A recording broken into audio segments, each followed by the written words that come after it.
আসসালামু আলাইকুম। Welcome to my channel. আজকে আমি ঘরোয়া কিছু উপকরণ দিয়ে ঘরোয়াভাবে খুব সহজেই মুরগির মাংস রান্না করে দেখাচ্ছি। চলুন তাহলে রেসিপিটি শুরু করছি।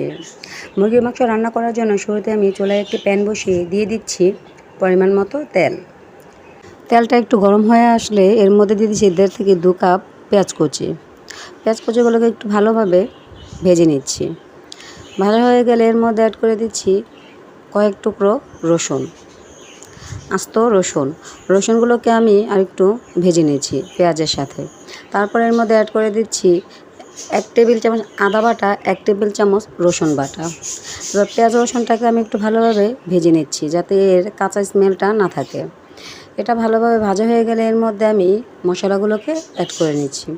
দিয়ে দিচ্ছি 1 টেবিল চামচ হলুদ গুঁড়ো, 1 টেবিল চামচ লাল মরিচের গুঁড়ো, 1 চামচ ধনিয়া গুঁড়ো, হাফ চামচ গরম মশলা বাটা। অল্প পরিমাণ পানি অ্যাড করে আমি এবার এগুলোকে নেড়েচেড়ে কষিয়ে নিচ্ছি। এটা নেড়েচেড়ে মিশানো হয়ে গেলে আমি এর মধ্যে অ্যাড করে দিচ্ছি স্বাদমতো লবণ। দিয়ে দিচ্ছি 4 থেকে 5টা কাঁচামরিচ। এবার ঢেকে এটাকে আমি ভালো মতো কষিয়ে নিচ্ছি। কিছুক্ষণ পর পর নেড়েচেড়ে কষিয়ে নিচ্ছি।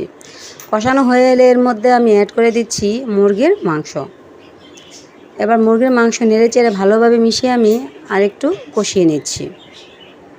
আমার এই ভিডিওটি যদি আপনাদের ভালো লেগে থাকে তাহলে আমার পেজটিকে ফলো দিয়ে লাইক, কমেন্ট, শেয়ার করতে ভুলবেন না। আর ইউটিউব থেকে দেখে থাকলে সাবস্ক্রাইব করে অবশ্যই বেল বাটনটি অন করে রাখবেন যাতে পরবর্তী ভিডিওটি সবার আগে আপনার কাছে পৌঁছায়। মুরগির মাংস কষানো হয়ে গেছে। এরপর আমি এর মধ্যে 1 কাপ পানি অ্যাড করে ঢাকনা দিয়ে ঢেকে রান্না করে নিচ্ছি 15 থেকে 20 মিনিট।